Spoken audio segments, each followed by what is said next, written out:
Bonjour à tous et bienvenue dans Il y a de la joie dans tes oreilles, le podcast qui fait vibrer. Et aujourd'hui, j'ai l'immense joie, vraiment une joie, grande joie, de vous présenter Rosette Poletti qui vit en Suisse. Bonjour Rosette. Bonjour. Alors Rosette, vous êtes auteure, conférencière et doula de fin de vie. Vous avez écrit de nombreux ouvrages chez Jouvence, d'ailleurs, qui est un éditeur suisse. Et aujourd'hui, on va partager ensemble autour de votre expérience, de tout ce que vous avez. Alors, on va pas parler de tout, hein, mais parce qu'il y a tellement de choses qu'on pourrait y passer des heures ensemble, mais vraiment autour de votre spécificité. On en parlait juste à l'instant en préparant un tout petit peu ce moment de la fin de vie. Et je vous disais, pour parler de la fin de vie, il faut peut-être commencer par parler de la vie, en fait, déjà cette vie que nous avons, nous, Bien. en tant qu'être humain. Et puis, alors, qu'est-ce que vous diriez déjà sur cette vie dans les... Et alors, aussi, parce que moi, c'est quelque chose qui me travaille beaucoup, qui est un point important pour moi, c'est la joie. Voilà, la joie, Ouais. pour moi, c'est un point central de l'être humain. Et pour moi, même si vous le dites hein, dans vos ouvrages, etc., il ne faut pas rechercher le bonheur à tout prix, mais quelle est cette joie, j'allais dire par rapport à votre sagesse dont on parlait à l'instant, cette joie inhérente à chaque être humain et comment on peut la trouver dans cette vie-là qui nous est proposée? Voilà. Alors, pour moi, la joie existe, elle est extrêmement importante. Elle est, si vous voulez, elle existe en même temps que la souffrance. Et je crois qu'on ne peut pas dire je vais opter pour la joie. On est obligé de consentir au fait que notre vie comporte et de la joie et des moments de souffrance. Et plus on peut accepter cette réalité, y consentir, plus on peut aller vers la joie. Alors, pour moi, j'aime beaucoup une métaphore que donnait le Dalai Lama et que j'ai tenté de faire mienne dans ma vie. C'est d'apprendre qu'il existe la vase au fond de l'étang et la fleur de lotus à la surface de l'eau. Les deux coexistent et même on pourrait dire que la fleur de lotus a besoin de la vase pour y mettre ses racines. Et suite à cela, cultiver la capacité de voir dans toutes les circonstances de la vie la fleur de lotus plutôt que de ressasser euh, tout ce qui se passe dans la vase et comment c'est difficile. Et je crois, enfin, pour moi maintenant, c'est ce qui rend la vie possible et la joie possible dans la vie. Et il y a des quantités de moyens d'y arriver. Entre autres, moi, j'insiste énormément sur tout ce qui touche à la gratitude. Je crois que vraiment, c'est un consentement à la vie dans sa globalité qui permet d'aller vers la joie. Et la joie, elle est en nous, elle cohabite avec tout le reste. Le seul problème, c'est que trop souvent, on la couvre en faisant surtout, en donnant surtout son attention à ce qui est les difficultés et les souffrances de la vie. Mais c'est toujours quelque chose qui existe, qui est là. Et peut-être que notre tâche d'humain sur cette planète, c'est d'apprendre à regarder cette dimension-là. Mmh. Alors, moi, je partage complètement. Et en même temps, je me dis, quand on est face à des difficultés, quand on traverse des choses, et vous en citez beaucoup, hein, notamment sur tous les camps de concentration, les gens qui ont vécu des atrocités, des tortures, des viols dans les régimes que nous avons, qui traversent l'histoire et nos sociétés. Comment on fait donc, parce que quand on est dedans dans cette vase, pour ne pas être plus vulgaire et plus familière, mais quand on est vraiment dedans, comment on fait? Donc, vous parlez de la résilience, hein, bien sûr, on va en parler, mais comment on fait pour ne pas rester dedans? Et est-ce qu'à un moment donné, vous parlez de consentement, mais est-ce qu'il n'y a pas un choix à faire de dire le fameux oui à la vie dont vous parlez aussi? Et à quel moment on peut basculer? Parce que beaucoup d'entre nous, on est souvent sur un fil ou dans le non, et puis on a ce fil sur lequel on est. Et on sait qu'on peut basculer parce qu'on ne tient pas, les fondations ne sont pas bonnes, ou en tout cas, l'environnement n'est pas toujours propice. À quel moment, vous, avec votre expérience, votre sagesse, on est dans on peut faire le saut vers le oui et pas vers le non? Moi, je dirais que une, une erreur qu'on peut faire, c'est de vouloir sortir trop vite de cette vase, si je peux dire ça comme ça. C'est-à-dire que maintenant, j'ai tellement d'expérience et d'écoute assez avec des gens en deuil. Je crois, par exemple, que quand la douleur est là, quand le deuil est là, quand les choses difficiles sont là, c'est se donner le droit de les vivre, se donner le droit d'être atteint par ce qui nous arrive et de se donner à soi de la compassion dans cette situation et d'oser la vivre. Il y a des moments dans notre vie où on ne peut pas être dans la joie, où on a l'impression que jamais on en sortira. Et au lieu de lutter contre cette idée, se dire oui, oui, oui, j'aime beaucoup une pratique de la psychologie bouddhiste qui dit ce moment est un moment de souffrance et j'accepte que en ce moment, je suis dans un moment de souffrance et la première chose que je vais faire, c'est de me donner de la compassion, me donner les soins que je peux me donner dans cette situation et penser à moi en ce moment. Je sais que je pourrais en sortir, mais en ce moment, c'est un moment de difficulté. Et dans ce moment-là, ce qui peut m'aider, c'est de me dire, je ne suis pas le seul dans cette situation. En ce moment, ce que je vis, des millions de gens quelque part dans le monde le vivent et j'ai le droit de le vivre, d'être triste, de pleurer, voilà. Et mieux ou plus je peux m'accorder cette possibilité, plus je pourrais passer à travers. Mm. Donc ça, c'est la première chose. Accepter, accepter. Je veux dire, il y a des circonstances tellement, tellement, tellement difficiles que vivent les gens. On ne peut pas leur dire, bon, ben, ça va passer, bon courage, quoi. Non, au contraire, c'est un moment de souffrance. C'est un moment à vivre. Et il faut voir comment vous pouvez au mieux vivre cette souffrance en ce moment. Et plus vous pourrez la traverser, et plus vous pourrez remonter vers la joie. Mais la tendance qu'on peut avoir, c'est de dire non, non, merci, ça va très bien, ça ira, vous savez, j'ai du poids. Non, la plupart du temps, ça ne marche pas. C'est vraiment de se laisser ressentir ce qu'on ressent, vivre ce qu'on vit et avoir de la compassion pour soi. Avoir de la compassion pour soi, ça veut dire, entre autres, ne pas se laisser entrer dans la culpabilité, ne pas se laisser entrer dans les regrets, parce qu'à chaque moment, on a fait le mieux qu'on pouvait faire dans les circonstances dans lesquelles on était. Et plus on peut se laisser traverser cela avec de la compassion pour soi, plus on peut en sortir. Enfin, moi, c'est mon expérience sur toutes ces années. Mm. Et vous parlez justement à un moment donné de l'aide dont on a besoin, en tout cas qu'il faut demander. Et là, j'ai trouvé que c'était vraiment intéressant. Alors, je vais reprendre vos mots, vous m'excusez, hein, avec les mots, avec mes mots à moi. C'est de dire, en fait, il y a beaucoup de gens parfois qui vont dire, je vais m'en sortir tout seul, de traverser seul. Hein.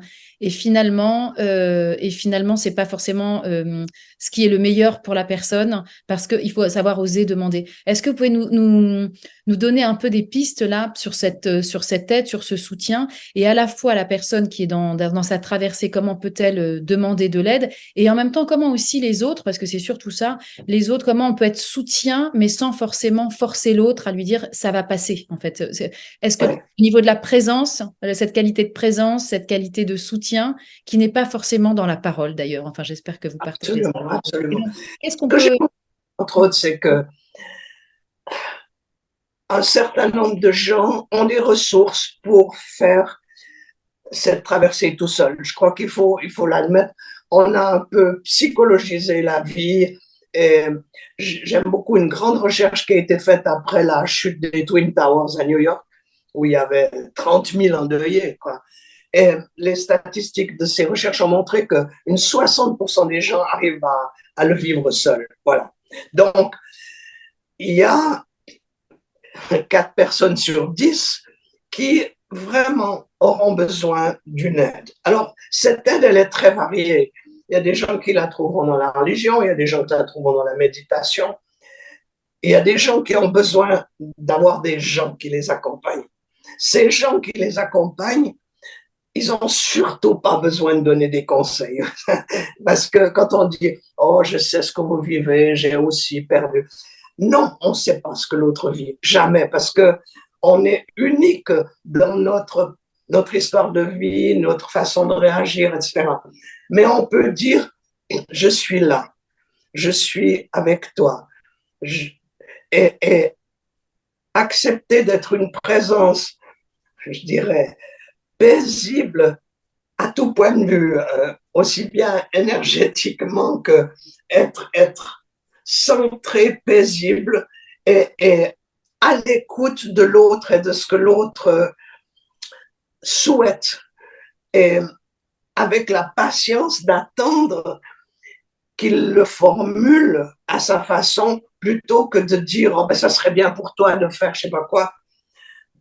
Souvent, c'était pas ce qu'il fallait. Donc, si on peut accepter, moi je dis souvent aux gens que je forme, accepter par moment une impuissance consentie. C'est-à-dire, je suis là, je sais pas très bien quoi faire, ta souffrance est tellement énorme, mais je suis là et mon cœur est ouvert pour de l'amour que j'aimerais te donner. Je sais pas comment, mais en tout cas, c'est ce que je ressens pour toi. Et ça, c'est peut-être la chose la plus guérissante à travers des grandes épreuves de la vie. C'est, enfin, je vis des choses avec des gens parce que je vis en colocation avec des réfugiés et ils ont vécu des choses tellement incroyables et ça continue parce qu'ils sont coupés de leurs racines, de leur famille. Et il n'y a rien qu'on puisse faire vraiment concrètement, mais juste être là et dire c'est tellement énorme ce que tu vis.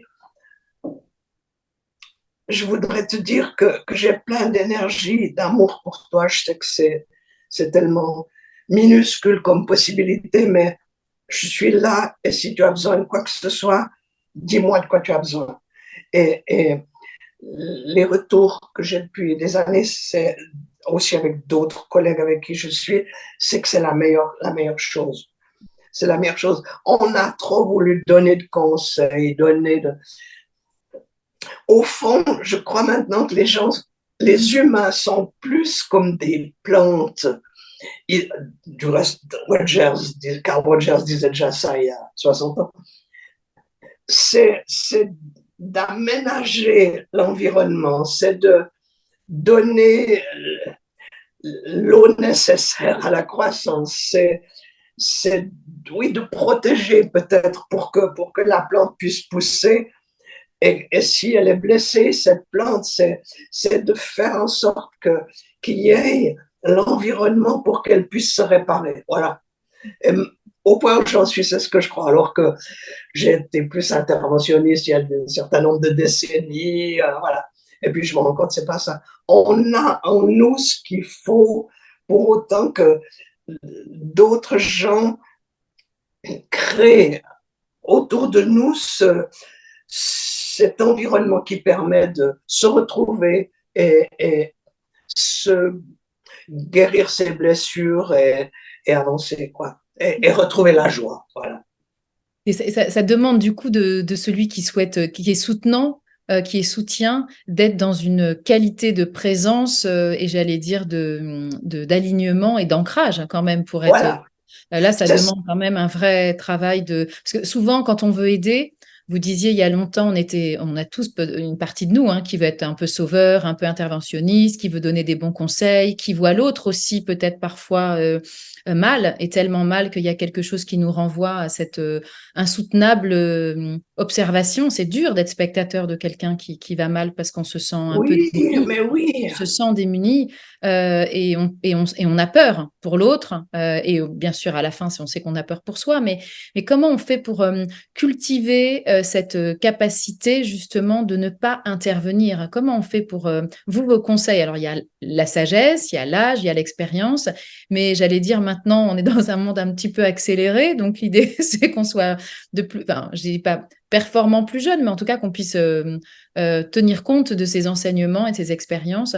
Comment on fait justement pour être dans cette qualité de présence à l'autre, dans le silence, juste dans la présence? Alors, moi, j'ai été beaucoup aidée par un livre d'une femme qui s'appelle Tara Brach, B-R-A-C-H, Oui. qui a écrit L'acceptation radicale de soi, qui est traduit en français. Et elle parle beaucoup de ce que nous, occidentaux, nous vivons souvent, c'est-à-dire une transe de dévalorisation.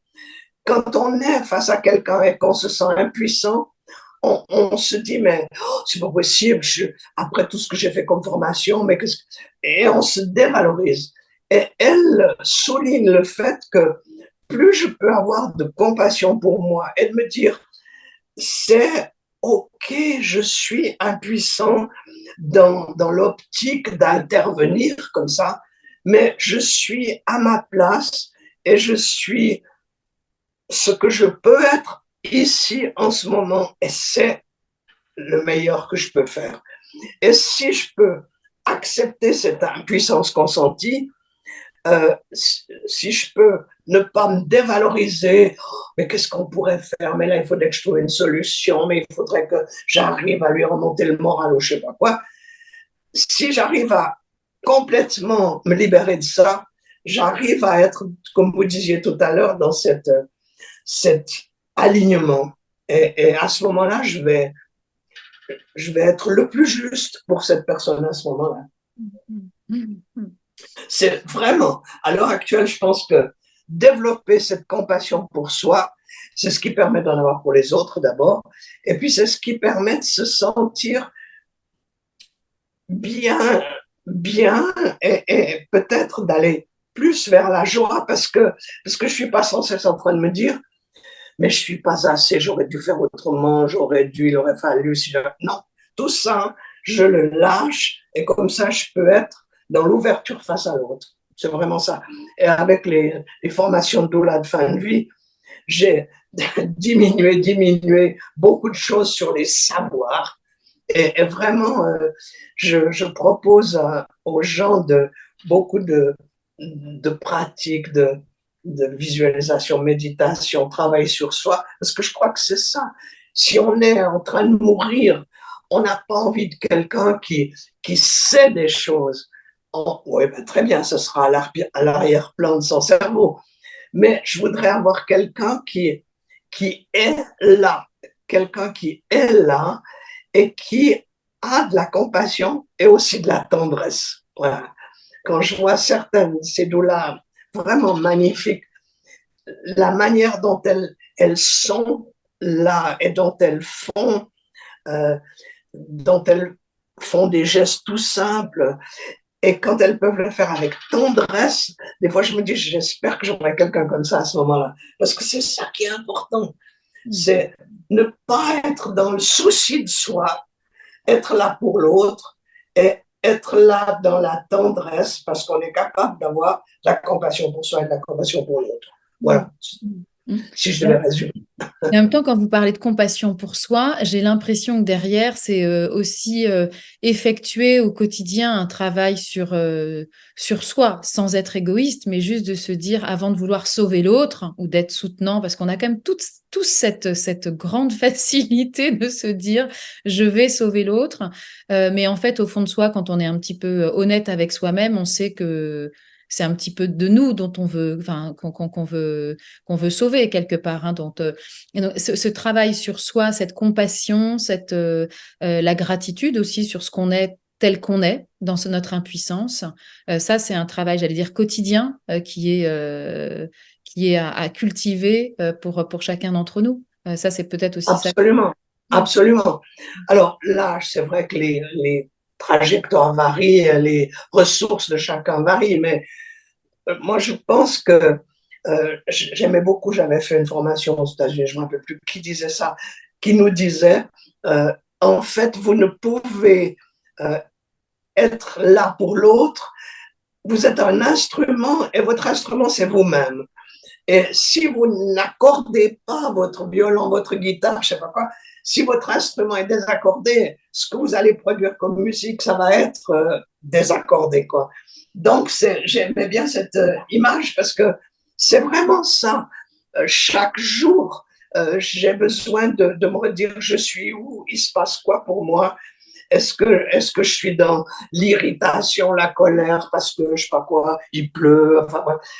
Ou bien est-ce que j'ai retrouvé au fond de moi cette espèce de disponibilité parce que j'ai pris conscience, ah oui, c'est vrai, il y a des choses qui me déplaisaient aujourd'hui. Je, voilà, je fais le ménage, je accorde mon instrument et puis je suis disponible pour ce que j'ai envisagé de faire aujourd'hui. Et ce que j'aime beaucoup, c'est tout ce travail de gratitude. Ça, je demande aussi aux gens de vraiment revenir là-dessus parce que ça change les choses. Il y a beaucoup de travaux à l'heure actuelle par des neurobiologistes sur l'effet de la gratitude sur le cerveau et sur nos hormones et sur l'état intérieur dans lequel on est. Au fond, on a été créé dès le début de l'humanité pour se souvenir plus des choses négatives parce qu'on devait faire attention à tellement de choses quand on était l'homme étant le plus faible des animaux, quoi. Donc, on a appris à garder à l'esprit des choses négatives. Mais le travail de gratitude, comme on dit, enfin, c'est pas un travail, je trouve que c'est un privilège, le fait de ressentir de la gratitude, d'écrire, moi j'ai un cahier de gratitude, j'écris presque tous les jours, et de se souvenir des choses positives, on, on refait l'équilibre entre le négatif et le positif à l'intérieur de nous, et on équilibre aussi notre état intérieur par cette attention donnée à la gratitude, mais cette gratitude vient du fait qu'on a développé la capacité de voir que même dans des choses négatives, il y a, il y a une petite étoile, enfin quelque chose qui est positif. J'ai fait très récemment en juin une formation par Zoom avec l'Angleterre qui s'appelle Star Matrix et c'est une femme qui enseigne des formes de thérapie en se basant sur regarder dans toute sa trajectoire de vie toutes les choses positives. Parce qu'elle reproche un peu à la psychanalyse et à d'autres approches de travailler sur des choses négatives pendant des années. Elle dit, d'accord, mais tout au long, il y a aussi des choses positives. Et si on les met en évidence, si on regarde, mais qu'est-ce qu'il y avait là-dedans qui m'a permis de continuer, du coup, ça change l'état de la personne. J'ai trouvé cette formation vraiment intéressante. Et je me suis rendu compte que je faisais déjà un petit peu ça et que ça change les choses. L'autre jour, j'ai fait un café deuil euh, dans un village près d'ici. Et il y a une dame qui est arrivée, qui venait de perdre son père, puis elle me dit, elle pleurait un peu, rien qu'à l'évocation de ce café deuil. Et puis, elle a voulu parler à la première, comment son père, elle l'avait perdu, il était un homme merveilleux. Puis je lui ai dit, est-ce que vous seriez d'accord, là on a du temps, vous nous parlez de votre père, comment il était merveilleux. Et pendant 10 minutes, elle nous a raconté ce que faisait son père, comment il était aimé du village, tout ce qu'il a fait, tout ça. Au bout de ces 10 minutes, elle était complètement souriante. Elle disait, ah, ça fait du bien. Je lui ai dit, ben, vous voyez, vous pouvez faire ça quand vous en parlez aux gens. Parlez-leur de la beauté de votre père. Tout ce qu'on venait de nous dire, c'est magnifique. Et c'est ça la chose centrale dont il faut se souvenir. Et puis elle a dit, ah oui, alors vraiment, je me rends compte. Et c'est vrai. Et je me rends compte dans chaque situation, je peux vous en raconter l'état, mais de non pas de faire abstraction de la souffrance du deuil, l'absence, elle est là. Mais en même temps, on peut parler de l'absence, mais on peut aussi dire à quel point on est rempli de ces souvenirs de quelque chose de magnifique qu'était cette personne, par exemple. Et la joie, notre vie, elle est faite de tellement de choses. La joie, il faut vraiment savoir l'extraire au quotidien. Hmm. Alors ça, c'est la gratitude, la joie. Et est-ce que ça passe quand même avant d'arriver à cette gratitude, ou peut-être que c'est en parallèle? Vous parlez beaucoup de de la résilience et d'accepter ce qui est.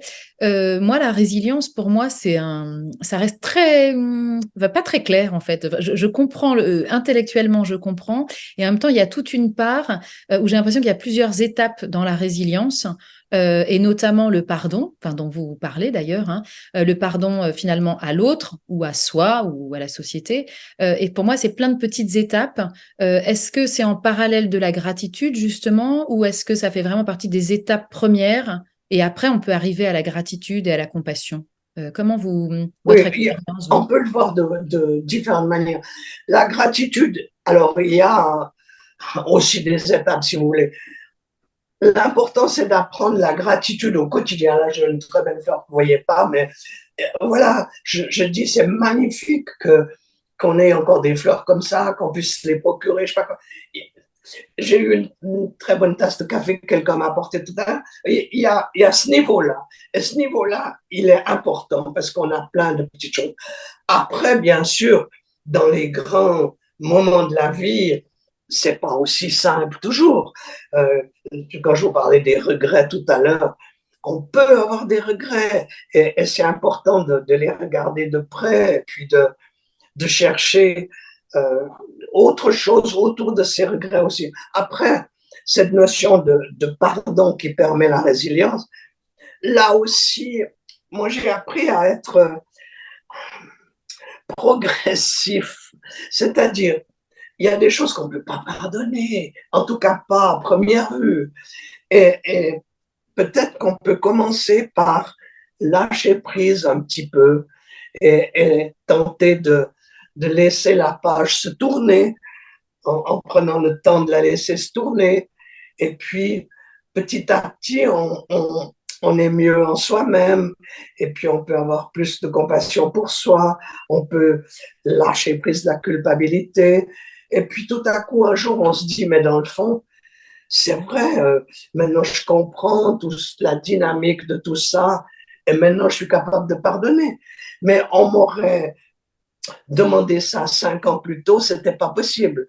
Donc, c'est vrai que la résilience, c'est pas hop, je suis résilient, c'est tout un chemin qui passe par la colère, qui passe par le désespoir parfois, qui passe par des moments de toutes sortes. Et petit à petit, on se rend compte qu'on a envie de continuer, qu'on a envie de vivre, qu'on a envie d'avoir une vie de qualité. Et on se rend compte qu'il y a des éléments qu'on peut aborder maintenant qu'on ne pouvait pas aborder auparavant. C'est la résilience, elle demande, par exemple, qu'on arrive petit à petit à communiquer avec soi-même à propos de tout ce qui s'est passé. Ça veut dire ne pas l'avoir poussé au fond, mais laisser remonter en soi pour qu'on en prenne conscience. Et puis, la résilience, la plupart du temps, demande qu'on puisse aussi petit à petit communiquer avec peut-être son environnement, peut-être avec des gens spécialisés dans une forme d'aide. Il y a des situations, moi j'ai des gens autour de moi qui ont été torturés, des choses comme ça.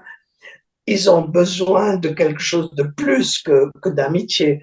Et là, c'est vrai qu'il y a un moment où ils se disent, oui, j'ai besoin de pouvoir en parler à quelqu'un qui a des compétences particulières, qui pourront m'aider, des gens qui pourront m'aider avec ce stress post-traumatique qui est le mien, etc. Mais je me rends compte, c'est pas les 15 premiers jours, quoi. C'est un chemin de maturation de cette capacité en soi d'oser espérer que ça peut être différent. Mm. Et alors voilà, et puis après, petit à petit, on arrive à accepter soi-même avec la façon dont on a vécu tout ça, puis à avoir cette bienveillance envers soi-même, cette lâcher prise, cette éventuelle culpabilité, puis après d'avoir cette bienveillance et cette compassion où où on se dit qu'on vaut la peine et qu'on va mettre en place ce qu'il faut pour pouvoir continuer. Mais ça se fait pas rapidement. Et ouais, c'est cette patience. Et on voudrait tellement intervenir. Moi, je me dis, mais peut-être je pourrais faire de l'EFT, je sais pas quoi. Puis après, je me dis, il n'y a aucune demande pour le moment. C'est être là. Et puis, au quotidien, avoir cette petite bienveillance qui leur permettra à un moment donné de se dire, mais il y a toutes sortes d'humains. Et j'en ai rencontré des épouvantables, mais il y en a d'autres, quoi. Et puis, cette constatation leur permet de faire un autre bout de chemin. Quand je vous entends comme ça parler de la résilience, est-ce qu'on a tous finalement, quel que soit, enfin, même si on a vécu des choses tragiques, mais parfois moins, est-ce qu'on a tous ce chemin est-ce qu'on doit tous aller vers ce chemin de la résilience pour avancer dans notre vie d'être humain, à petite dose ou à moyenne dose, hein, d'ailleurs, hein, Ouais. Il y a des gens qui n'ont pas eu le privilège, enfin, pour dire ça simplement, la résilience est facilitée par le fait qu'on a eu une enfance dans les 6 premières années, comme le dit très bien Cyrulnik et d'autres, où on a connu la bienveillance et l'amour, si vous voulez. Parce que ça nous a permis de comprendre qu'on était des êtres humains qui avaient une valeur et on a pris conscience qu'on avait à l'intérieur de nous quelque chose qui nourrissait notre espérance. Je ne sais pas comment le dire exactement. Mais c'est vrai que j'ai rencontré aussi des gens qui n'avaient pas eu, qui étaient, par exemple, qui avaient vécu en orphelinat ou à la DAS, je ne sais pas quoi, qui n'avaient pas connu l'amour, la bienveillance autour d'eux, et qui doivent encore construire ça, en tout cas en partie, avant de pouvoir entrer dans un chemin de résilience. Et qui, au fond, resteront peut-être des gens euh, qui ne connaîtront pas vraiment la joie comme d'autres, parce qu'il y aura pas ces graines d'espoir au fond d'eux. Et j'en ai aussi connu. Et c'est ok, je veux dire. Euh, ils ont encore plus besoin de présence bienveillante et sans attente. Voilà. Ils feront leur chemin comme ils peuvent, mais les obstacles étaient tellement grands dès le départ que c'est énorme comme chemin pour arriver à ce qu'on appelle la résilience. Et c'est pas un état unique, c'est une façon d'oser envisager la vie, de, de continuer à vivre en trouvant une certaine joie à vivre malgré les obstacles épouvantables que la vie a mis sur leur chemin. Et alors, vous êtes doula de fin de vie et vous formez aussi des gens sur la fin de vie. Comment on envisage aujourd'hui, de votre œil à vous, cette fin de vie? Et j'allais dire à tous en parlant de résilience, en parlant de pardon, en parlant d'écoute. Alors moi, de là où je suis, je me dis, bah, est-ce que la présence permet aussi à des gens en fin de vie de pouvoir dire des choses ou pas? Est-ce que c'est important de se libérer de certaines choses avant de changer enfin, après, en fonction des croyances, hein, d'aller, en tout cas, de quitter cette vie-là. Où est-ce que vous en êtes, vous, j'allais dire, dans votre expérience d'accompagnement de fin de vie de toutes ces personnes? Alors, oui, je pense que c'est une chose importante de pouvoir laisser ce qui a été difficile dans cette vie avant de s'en aller, si c'est faisable. Et je pense que, comme on l'a évoqué, si c'est possible de pardonner, d'être pardonné, de se réconcilier, bien sûr, ça c'est idéal. Maintenant, il y a des quantités de situations qui font que ça n'est pas possible. Alors, il y a encore des moyens. Moi, j'utilise beaucoup dans la fin de vie, par exemple, la possibilité d'écrire ou de dicter. Moi, j'ai écrit des lettres sous dictée, des lettres qu'ensuite on va brûler. Et alors, il y a, par exemple, dans certains hôpitaux où j'ai fait ça, et on ne peut pas mettre une bougie et brûler quelque chose, mais j'ai souvent vu qu'au-dessus du lavabo, il n'y avait pas l'allume-feu. Donc, j'ai montré aux gens que je brûlais cette lettre-là et que voilà, c'était terminé. Ça, c'est un moyen, par exemple. Quand on ne peut pas voir les gens, quand on ne peut pas se rencontrer, quand les gens sont déjà morts. Mais vous pouvez écrire, je dis aux gens, et laisser ça ici. Et le feu a quelque chose de symbolique. Voilà, vous laissez ça, c'est ici. Quelquefois, les gens parlent à quelqu'un qui les accompagne, mais voilà, ils disent, j'avais besoin de le dire, mais maintenant, je vais m'en aller en l'ayant dit, mais je ne l'ai pas dit aux personnes auxquelles j'aurais voulu le dire parce que c'était pas possible ou parce qu'elles l'auraient pas entendu, etc. Quand c'est faisable, c'est magnifique quand on peut euh, aider les gens à se réconcilier ou à pardonner, être pardonné. C'est pas toujours possible, c'est pas toujours possible.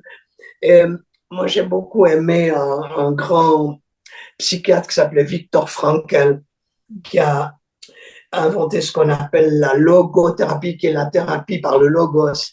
C'est pas la logopédie. Hein. Donc, lui, il avait une formule qu'il utilisait avec ses. Il a passé 2 ans à Auschwitz où il a complètement changé toute sa vision de la psychiatrie. Et j'aime beaucoup tout ce qu'il a écrit. Et il dit, par exemple, ce qui est important à transmettre aux gens, c'est justement que à n'importe quel moment de leur vie, ils ont peut-être fait quelque chose ou vécu quelque chose qu'ils vont regretter pendant des années, où ils vont se dire si seulement les choses avaient été différentes, etc. Et il aimait dire à ses patients, à n'importe quel moment, vous avez fait le mieux que vous pouviez faire, étant donné votre force à ce moment-là, vos connaissances à ce moment-là, votre énergie à ce moment-là, ce qui était à l'intérieur de vous, et c'est ce que vous avez fait. Donc, aujourd'hui, vous êtes ailleurs. Aujourd'hui, en ce moment, il peut vous rester 5 minutes, 24 heures ou 20 ans. Aujourd'hui, vous pouvez décider que vous allez faire différemment. Mais ce que vous avez fait, ce que vous avez vécu, vous l'avez fait en croyant que c'était la chose à faire la plupart du temps. Il leur disait, moi j'ai rarement vu des gens qui sciemment, en ayant les possibilités de faire autrement, ont choisi de faire quelque chose qui leur faisait du mal à eux et faisait du mal aux autres. Mais ils n'avaient ni la connaissance ni la capacité de contrôler leurs émotions, etc., etc. C'était ce qui était possible pour eux à ce moment-là. Et c'est se pardonner à soi-même de tout ça d'abord. Et comme ça, on peut être ouvert au pardon aux autres. Et je me suis beaucoup inspiré de lui et je trouve que c'est quelque chose qui est aidant.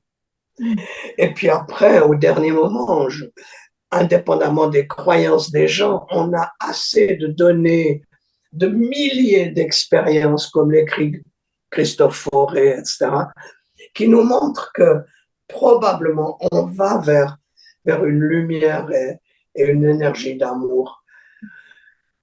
C'est ce qu'on sait maintenant. Et si c'était pas ça, autant s'en aller avec cette idée-là. Voilà. Oui, alors il y a Christiane Singer que vous connaissez bien et qui a écrit aussi des choses magnifiques, notamment dans son ouvrage Dernier fragment avant son long voyage et qui rassure hein, quand même, qui nous dit qu'il n'y a que l'amour qui nous attend. Donc la Voilà. lumière, l'amour quelque part. Et puis vous l'avez dit à un moment donné, j'ai trouvé ça chouette, c'est de dire bon ben, en fait on ne sait pas ce qui se passe après, mais bon on a quand même quelques idées quoi. Finalement, on a quand même quelques idées. En tout cas, on sait qu'il se passe quelque chose. Il se passe quelque chose. Après quoi exactement, on n'en sait rien. Mais effectivement, aujourd'hui, les retours, si on peut parler de retour, mais on est vers quelque chose d'assez lumineux finalement, d'amour en tout cas, Voilà, au-delà voilà, de ce voilà. qu'on peut Ouais. imaginer. C'est assez rassurant finalement. Oui, Hein. oui, puis c'est une hypothèse, c'est une belle hypothèse. Oui, oui, Voilà. bien On sûr. n'en a pas d'autre, prenons-la. Mais c'est vrai qu'il n'y a pas d'autres, il y a pas vraiment d'autres possibles. Enfin, on nous propose pas autre chose aujourd'hui quand on a des retours. Il y a personne qui nous dit j'ai vécu un enfer et je suis revenu. Enfin, moi j'ai pas Ouais, de. Il y a peu ouais, d'écrits hein, sur mais oui, là-dessus. Donc c'est ouais. en tout cas, c'est une belle hypothèse. En tout cas, moi ça me rassure de penser à ça. Moi aussi, et je trouve que ça rassure aussi beaucoup de gens Mm. euh, qui se disent, bon, après tout, voilà. Et bien sûr, comme vous disiez, plus il y a la paix en eux et autour d'eux, plus c'est facile de s'en aller, bien sûr. Mm, mm, mm, mm. Et je dis souvent, c'est dommage que tous ces gens qui se préparent à accompagner la fin de vie, mais je leur dis quelquefois, on pourrait accompagner le milieu de la vie, le début de la vie, je veux dire, à n'importe quel moment pour trouver cette espèce de paix et de bien-être à l'intérieur de soi qui aide à vivre quel que soit le moment de notre vie. Quoi. Mm, mm, mm, mm, Ouais. mm. Oui, c'est vrai. Alors, avant de conclure ce partage, Rosette Poletti, qu'est-ce que vous donneriez, vous, comme message de là où vous êtes aujourd'hui sur cette joie, sur cette gratitude, sur cette sagesse et d'être bien avec ça aujourd'hui? Ça serait quoi votre parole, Justement, peut-être cette capacité d'être attentif à tout ce qui est positif autour de nous. C'est, j'ai aussi écrit un petit bouquin sur l'attention, l'autre nom de l'amour, et je crois que c'est ça, être attentif, attentif aux choses, aux gens, et regarder la vie euh, en cherchant les fleurs de lotus, si vous voulez. Mais ceci dans la vie en général et aussi dans nos relations avec les autres, d'apprendre à être attentif à tout ce qui est beau, à tout ce qui est bon dans les gens qu'on côtoie, dans la vie qu'on vit, en étant, en n'étant pas naïf. Il n'y a pas que ça, mais on peut aussi être attentif à ça. Et ça change la vie. Voilà. Merci beaucoup, Rosette Poletti. Mais je vous en prie. Donc, je vais arrêter Merci beaucoup. l'enregistrement et nous, on se retrouve quand même juste après. D'accord? Merci. D'accord.